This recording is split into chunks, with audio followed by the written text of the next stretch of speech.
Babies cry, and as a mama, it is so brutal to hear. But if you think about it, crying is one of babies' main ways to communicate with you. So wouldn't it be awesome if we could actually decipher their cries? Well, in this video, I'll teach you how you might be able to. Hi, I'm Genevieve Howland, author of the Mama Natural Week by Week Guide to Pregnancy and Childbirth, the only week-by-week pregnancy guide from a natural perspective. I'm also the creator of the Mama Natural Baby Care course.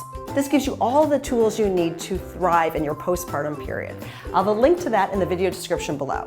Now, taking care of a newborn is pretty straightforward, right? Or at least it should be. Baby cries and we come to the aid with a little love, a snuggle, maybe a breast to nurse or a fresh diaper. And I don't know about you, but I feel terrible if baby won't stop crying. But just know this, baby crying is actually normal. They are trying to tell you something. Now, usually babies cry for two reasons. They're either tired or hungry. But if feeding baby or rocking baby isn't working, they could be crying for different reasons. Wouldn't it be so cool if we could learn which cry is which? Well, luckily, a few baby experts have found certain sounds and body gestures can give us a clue as to what they actually need. Let's take a look at the 6 main reasons your baby is crying. 1, your baby is hungry. This is probably one of the top reasons for tears. A hunger cry tends to have a wah, wah, wah sound, but the big giveaway here is that your baby is rooting around for a breast or a bottle, or he puts his hands in his mouth. Now, soothing a hungry baby is pretty easy. You either offer the breast or a bottle and they'll stop crying. Another reason they could be crying is your baby is tired. Who doesn't want to have a good cry when we're downright exhausted? A tired baby may have a cry that comes and goes, or 2 short breaths followed by a long wail.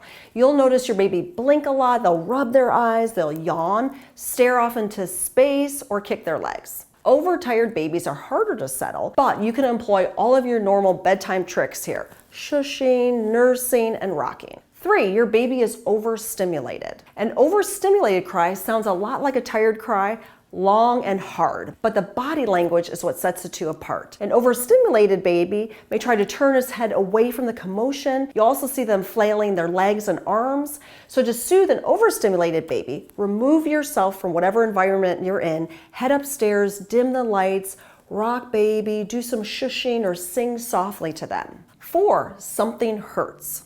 A painful cry comes without warning, and there is no mistaking it. It's a piercing cry that goes from 0 to 60 in a flash.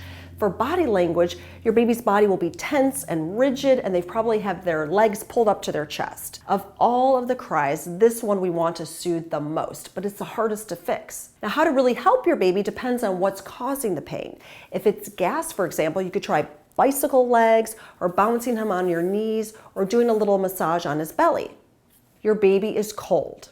The body language for a cold cry is easy to spot. Quivering lips, shivering a little bit, goosebumps, or cold hands and feet. You might even see a purplish tinge to their skin. Wrapping your baby in a blanket will do the trick, but of course I love a little skin on skin time because it's so warming and soothing for baby. Speaking of warming, sometimes babies are crying because they're too hot. It's very easy for moms to overdress babies because they think they're so small and delicate, but babies can actually regulate their temperature pretty well. So take off a layer if you see rosy cheeks or if you find sweat on the back of their neck. So now that we've run through the 6 reasons why baby is crying, if you're still struggling to soothe baby, it might signal a deeper issue like colic, acid reflux, or GERD. If you suspect that that's the case, there are some natural remedies that can help. For example, gripe water, infant probiotics, and gas drops. Now, if you're breastfeeding, you also could look into drinking fennel tea or eliminating dairy from your diet. But really, it's always best to first talk with your child's pediatrician to get help for your baby. So just to recap, know that crying is normal, even though it's so hard to hear. It's just your baby's way of trying to communicate to you. Thanks so much for watching. Be sure to subscribe to my channel for more baby and natural pregnancy tips. Also, just a reminder, we have that baby care course that walks parents through the day in and day out of taking care of baby.